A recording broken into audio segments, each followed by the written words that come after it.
Task விளையாடு. ஒருத்த வாயில எடுத்து இன்னொருத்தங்க வாயில தடவுறது எந்த விதத்துல நியாயம்? அப்ப யாரு பண்ணாங்களோ அவங்கள தூக்கி ஜெயில போடு. ஹாய் ஹலோ எல்லாருக்கும் வணக்கம் and welcome back to our channel. So இப்போ பார்த்தீங்கன்னா மூணாவது ப்ரோமோ என்னன்னு தெரியல, இன்னைக்கு பிக் பாஸ் வீட்டுக்குள்ளே எல்லா ப்ரோமோவும் ரொம்ப வேகமாகவே வந்துட்டு வெளியிட்டாங்க. ஸோ மூணாவது ப்ரோமோ பார்த்தீங்கன்னா அருண் அண்ட் முத்துக்கு பயங்கரமான சண்டை வருது.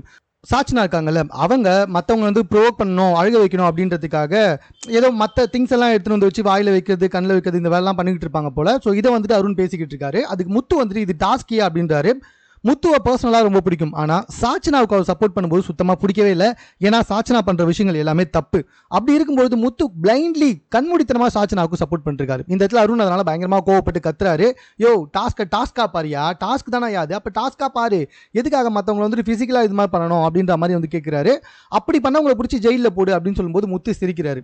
ஏன் சாட்சினாக்காக இவ்வளோ இது பண்ணுறாருன்னு தெரியல. மற்றவங்க இந்த விஷயத்த பண்ணால் கன்ஃபார்மாக முத்து அவங்கள எதிர்த்து பேசியிருப்பாரு. ஆனால் சாட்சினா பண்ண மட்டும் இது டாஸ்க் அப்படின்ற மாதிரி சொல்கிறத ஏற்றுக்கவே முடியல. ரெண்டாவது வந்துட்டு பார்த்தீங்கன்னா அருண் பயங்கரமாக கோவப்பட்டு சிரிக்கும் போது என்ன முத்து சிரிக்கிற அப்படின்ற மாதிரி இவருமே வந்துட்டு கொஞ்சம் கோவப்பட்டு எகிரிட்டே போறாரு.